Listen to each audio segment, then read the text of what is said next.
মানুষ সৃষ্টির সেরা জীব, কিন্তু মানুষের মতো এত ভয়ঙ্কর এবং নৃশংস জীব বোধহয় পৃথিবীতে আর দ্বিতীয়টি নেই। দর্শক, আমাদের আজকের এপিসোডে থাকছে প্রাচীন ইতিহাসের কয়েকটি ভয়ঙ্কর এবং নৃশংস মৃত্যুদণ্ড পদ্ধতি, যা দেখলে আপনার গা শিউরে উঠতে পারে।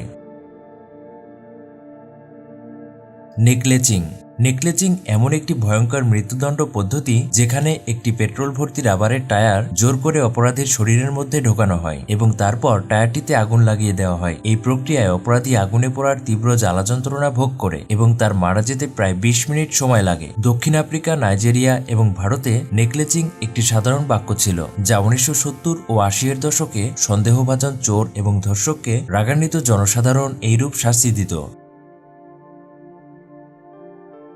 The rack. সর্বপ্রথম প্রাচীন গ্রিসে এই পদ্ধতি চালু হয় এবং পরবর্তীতে মধ্যযুগে ইউরোপে চালু হয়। সাধারণত একটি টেবিলের উপর অপরাধীর 4 হাত পা বেঁধে দেওয়া হতো একটি রোলারের সাথে। তারপর এক জল্লাদ ওই রোলারটি ঘোরাতে শুরু করত। যত বেশি ঘোরাতো তত টানের সৃষ্টি হতো। এক পর্যায়ে অপরাধীর হাড় ভাঙতে শুরু করত এবং টানের কারণে তার মাংস ও চামড়া ছিঁড়তে থাকতো। এমন হাড় ভাঙার কষ্ট কোনো মানুষই সহ্য করতে পারত না। এভাবে কষ্ট পেতে পেতে হাত ও পায়ের লিগামেন্ট ছিঁড়ে অপরাধীর নিঃশ্বাস বন্ধ হয়ে যেত। Rat in a bucket. অস্বস্তিকর পরিস্থিতির মধ্যে পড়লে ইঁদুরেরাও অস্থির ও হিংস্র হয়ে ওঠে। ইঁদুরের এই স্বভাবকে অস্ত্র বানিয়েই এই মরণযন্ত্র তৈরি করা হতো। জ্যান্ত ইঁদুরদের একটি বালতির মধ্যে ঢুকিয়ে সেটি উল্টো করে রেখে দেওয়া হতো অপরাধীর পেটের উপরে। তারপর ধাতুর তৈরি বালতির উপর রাখা হতো জ্বলন্ত গরম কয়লা, যার ফলে ধাতুর তৈরি বালতি গরম হয়ে যেত আর ইঁদুরগুলো প্রচন্ড গরম অনুভব করত। এরূপ পরিস্থিতির থেকে বাঁচার জন্য অপরাধীর পেট ছিঁড়ে ইঁদুরগুলো তার দেহের ভেতরে প্রবেশ করে যেত আর দেহের ভেতরে থাকা নাড়ি ও অঙ্গ প্রত্যঙ্গগুলো লন্ডভন্ড করে ফেলত। তাতেও যদি তার মৃত্যু না হতো, তাহলে সেই জ্বলন্ত কয়লা তার পেটের মধ্যে ঢুকিয়ে দেওয়া হতো, যার ফলে তার দেহের অংশ ঝলসে এক ভয়ঙ্কর মৃত্যু ঘটত। Head crusher.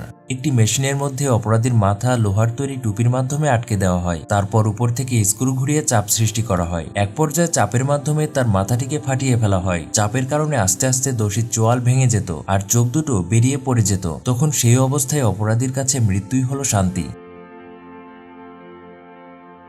German chair. The র্যাকের মতো এই শাস্তিতেও অপরাধীকে 2 দিক থেকে বেঁধে দেওয়া হতো এবং তার কোমর বরাবর একটি চেয়ার রাখা হতো। তারপরে একটি যন্ত্রের সাহায্যে চেয়ারটিকে আস্তে আস্তে উপরে ওঠানো হতো, যার ফলে অপরাধীর মেরুদণ্ডে প্রচন্ড চাপের সৃষ্টি হতো। তারপর আস্তে আস্তে মেরুদণ্ডের হাড় ভেঙে যেত এবং তার দেহ ছিঁড়ে যেত। এই পদ্ধতিতে চাপের ফলে এমন অসহনীয় যন্ত্রণার সৃষ্টি হতো যে বেশিরভাগ সময় অপরাধী জল্লাদের কাছে মৃত্যু ভিক্ষা চাইত।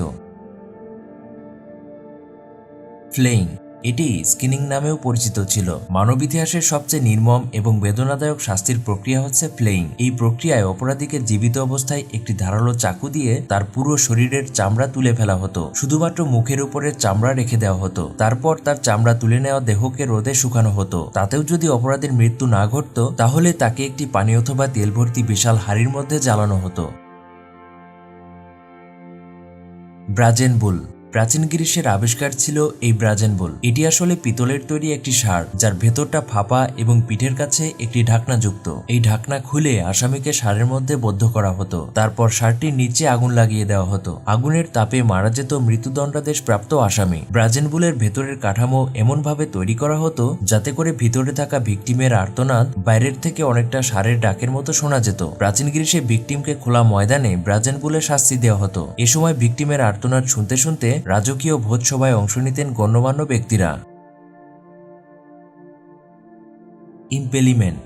এটি আরও একটি নির্মম নির্যাতন। এই পদ্ধতিতে অপরাধীকে উলঙ্গ অবস্থায় হাত পা বেঁধে একটি সুচালো তেল মাখানো কাঠের লাঠিকে তার পেছন দিক দিয়ে ভরে দেওয়া হতো। তারপর সেটিকে মুখ অথবা মাথা দিয়ে বের করা হতো। এক্ষেত্রে অপরাধীর দেহের ভেতরে থাকা নাড়ি ও অঙ্গ প্রত্যঙ্গগুলো ছিন্ন বিচ্ছিন্ন হয়ে প্রচন্ড যন্ত্রণার সৃষ্টি করত। কোনো বাচ্চা শিশুকে যদি এভাবে মারার পরিকল্পনা থাকতো, তাহলে বাচ্চাটিকে তার মায়ের কোলে দিয়ে একই লাঠি দিয়ে তাকে ও তার মাকে বিদ্ধ করা হতো। তারপর অপরাধীদেরকে কাঠবিদ্ধ অবস্থাতেই জনগণের সামনে ঝোলানো হতো। দর্শক, এই ছিল মানব ইতিহাসের কয়েকটি জঘন্যতম মৃত্যুদণ্ড পদ্ধতি। এর মধ্য থেকে কোন পদ্ধতিটি আপনাদের কাছে সবচেয়ে বেশি ভয়ঙ্কর এবং নৃশংস মনে হয়েছে তা অবশ্যই কমেন্ট করে জানাতে ভুলবেন না। আর সেই সাথে ভিডিওটি ভালো লাগলে লাইক, শেয়ার এবং অবশ্যই আমাদের এই চ্যানেলটি সাবস্ক্রাইব করে রাখবেন। ধন্যবাদ।